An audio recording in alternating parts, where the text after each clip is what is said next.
We've been trying to teach Louis how to swim, so places and camps I guess like this are ideal for that.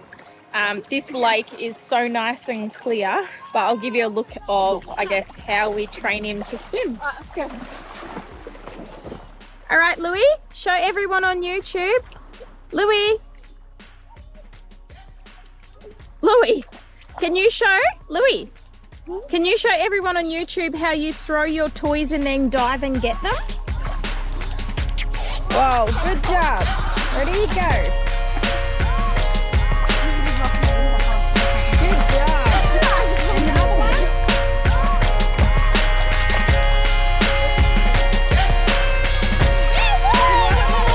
Good job. You went straight down. See? See it there? Just a little bit of blue. That's where my hair tie went. Okay, get it again. How is my hair tie back on this Louis?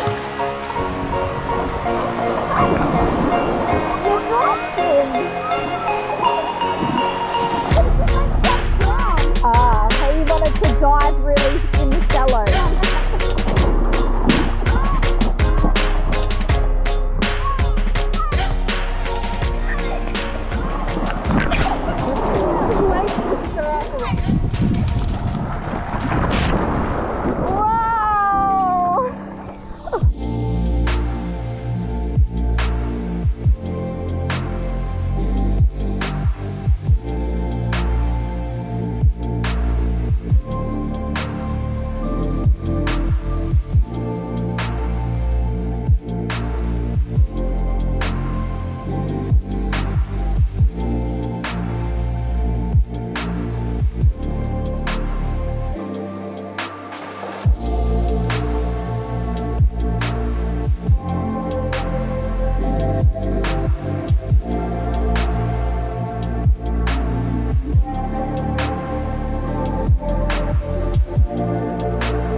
You all ready to go? Yeah. Okay.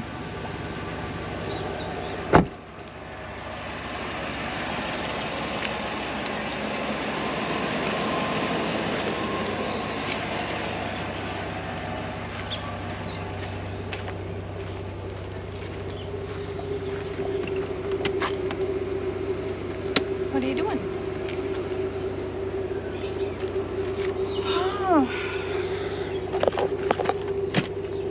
Some people might think we're crazy, but we've sort of just sat down today and worked out the rough next nearly, yeah, and we've sort of realised that we've got to get going. So we were going to stay here for the night, but this next leg that we're going to want to get to is about 7 hours. So we're all packed up here. Had dinner. Kids are all had showers and in their pajamas, and we're going to hit the road.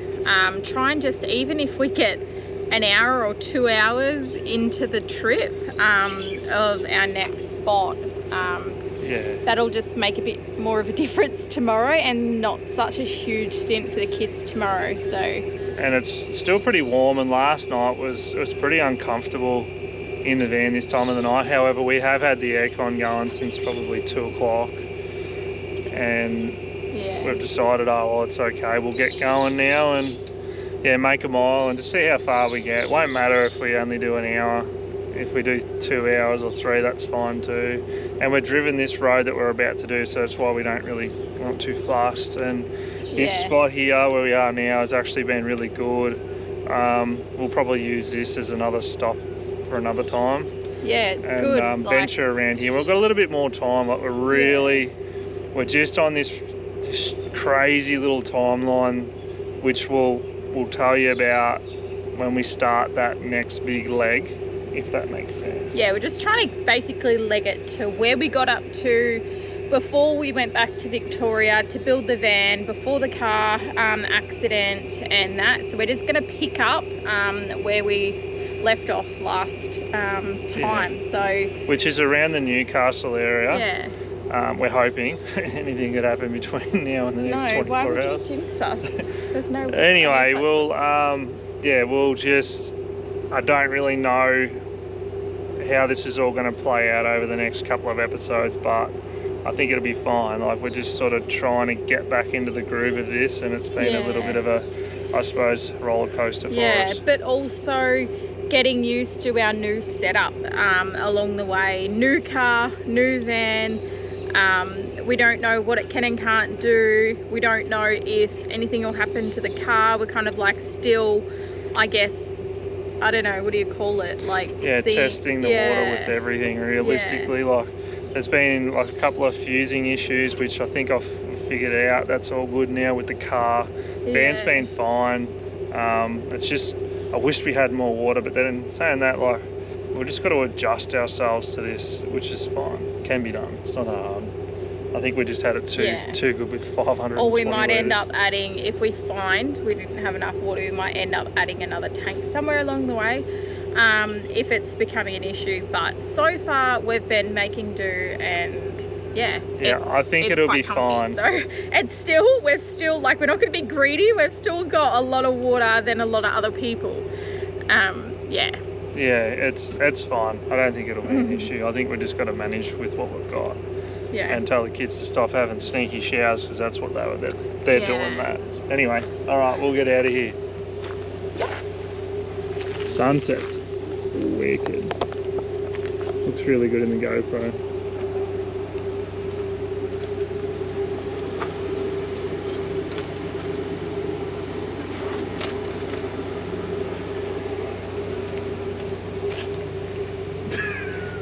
Bloody wine. That's the second time you've done this. Well, I like to have a wine at night, and you're ruining that by wanting to drive, so I gotta bring it with me. I didn't say, I'd say this is a joint decision to drive, not just me. My mum will actually be laughing right now. Okay, well, I'm gonna have a red while Henry drives. I'm hoping we can sneak and have a really quick look at the spillway at the dam before we head off. So I'm going to hopefully get that done.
we made it 200 k's last night. Hopefully the footage from the dam, the Hume Dam that I did last night comes through all right. But anyway, yeah, 200 k's last night to here at Gundagai at an RV stop.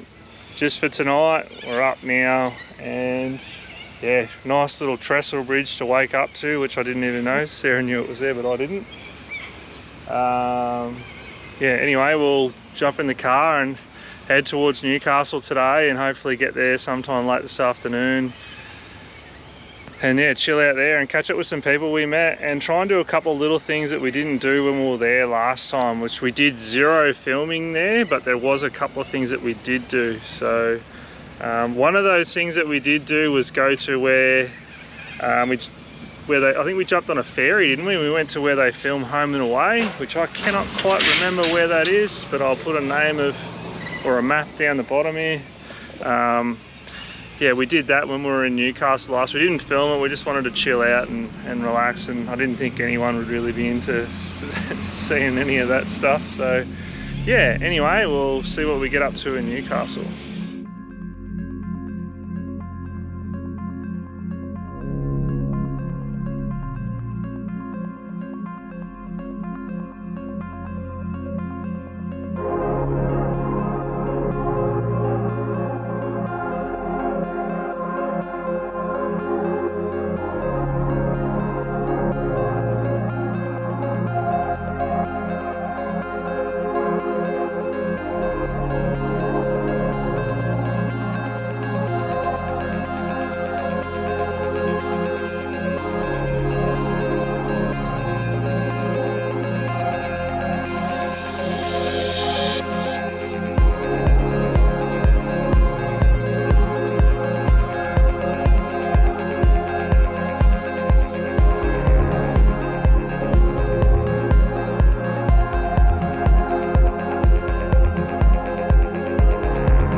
we've been doing a fair few caves today. Not sure if we updated you, but we spent the night in Gundagai.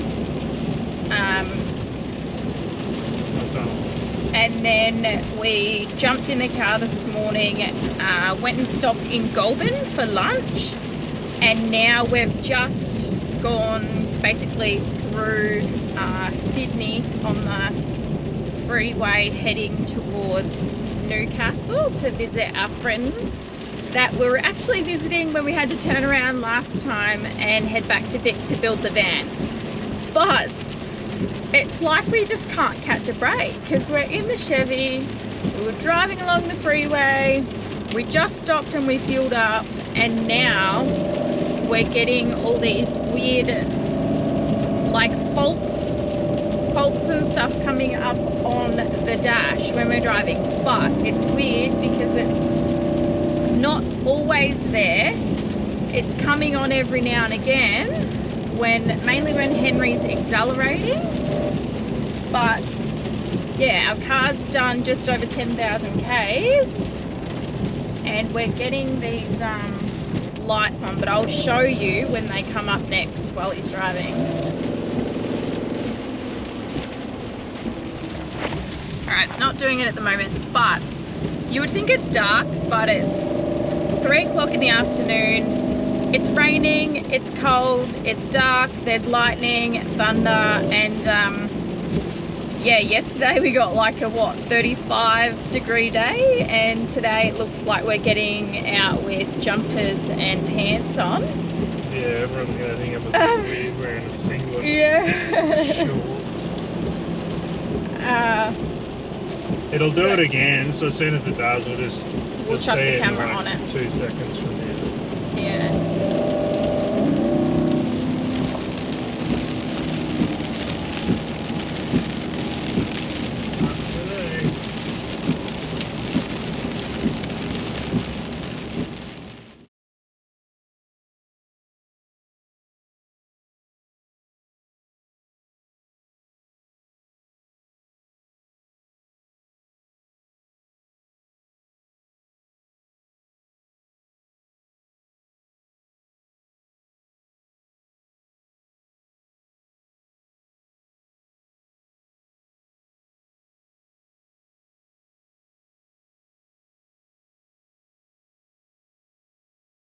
Just an update on the Chevy situation. So NRMA come out yesterday and run some diagnostics and a scan through the Chevy. He couldn't really tell us what the issue was. Some codes come up and he's sent them back to GMSV. They're going to look at it and then basically give us an answer as to what the issue is, whether it's fixable on the spot. Takes a couple of days, takes a couple of weeks. I have no idea. So that's where we're standing at the moment. I did book a heap of stuff on the East Coast all the way out towards the Gold Coast and stuff, but I'm probably gonna have to try and shuffle it all around, ask for credits or cancel some stuff. So until we know what's going on with the car before we can leave. So yes, fingers crossed it's nothing sinister or serious with the car and we literally have it back by the end of today.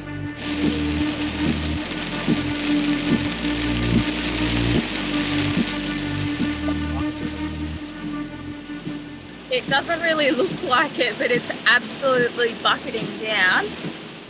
I haven't driven through rain like this since camping. Yeah, there's just something about us being on the East Coast and bloody rain. Every time. People are driving with their hazard lights on just because it's raining so much. Look at this. I don't know if you can see.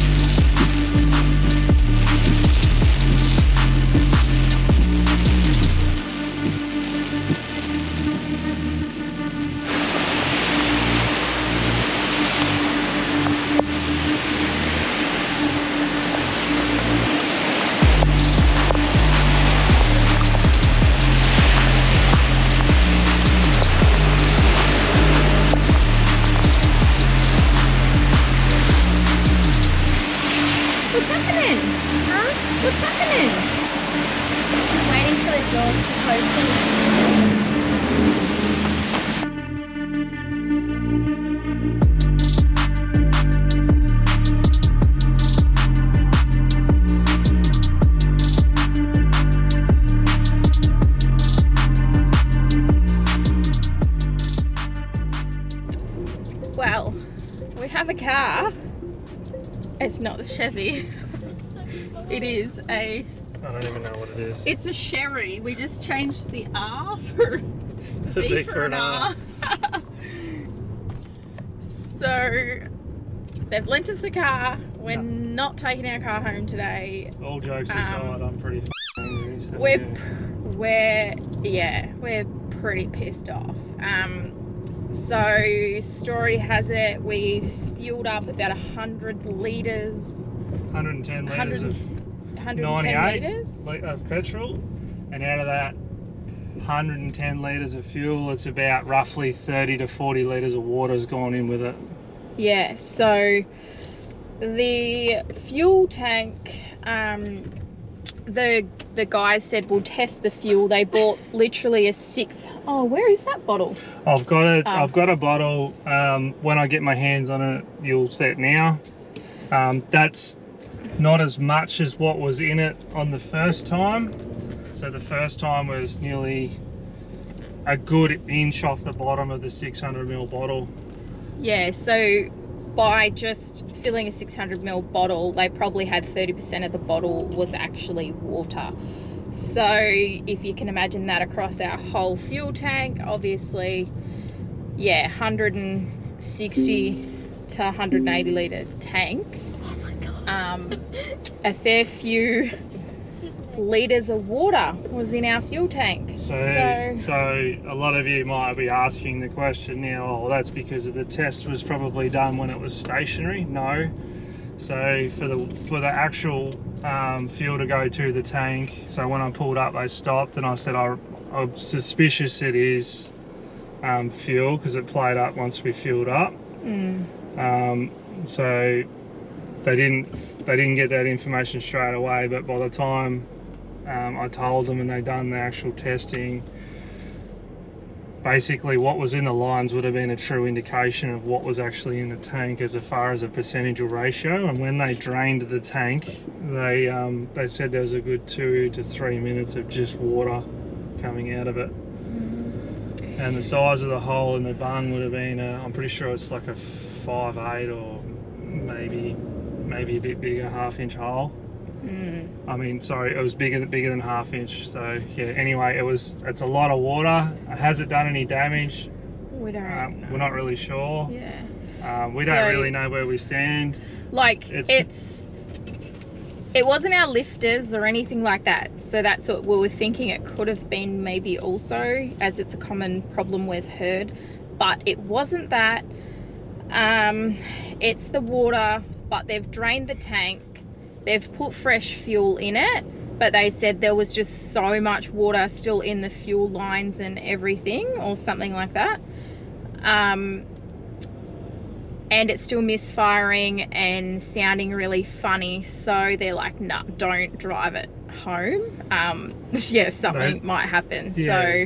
So they said, look, there's a good chance that it fixed a lot of it. Like, we pretty much drained the tank out, and then there was still water inside the fuel lines. So then we just kept cycling the key to try and prime out the last of the water. It fixed about 80% of the injectors. It's just 2 cylinders weren't really working as good as they should, and it was still running rough. So they decided to give us this car, because it's the end of the day, and they didn't have to hang around as long as they have. Like, they stuck around to help us out. Yeah, so they started working on the car at about 11, and it's now 6:15 in the evening. And we've only just left. And we've just left.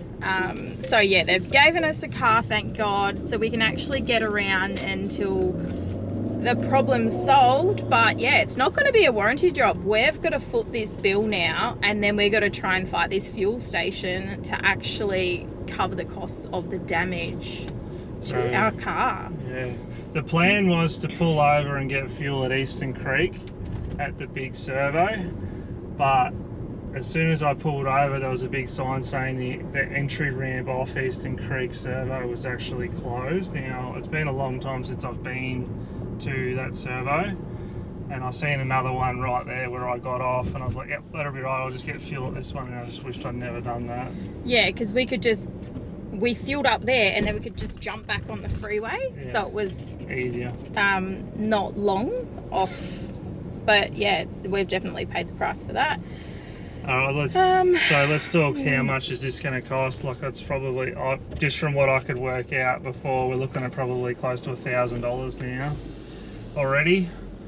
And that's not to mention I've got to fill the car up again, which was pretty much full. So and yeah, that's not labor tomorrow. That's not parts that we may need. That is literally the labor for today, trying to find out what the issue was and trying to just drain everything. So yeah.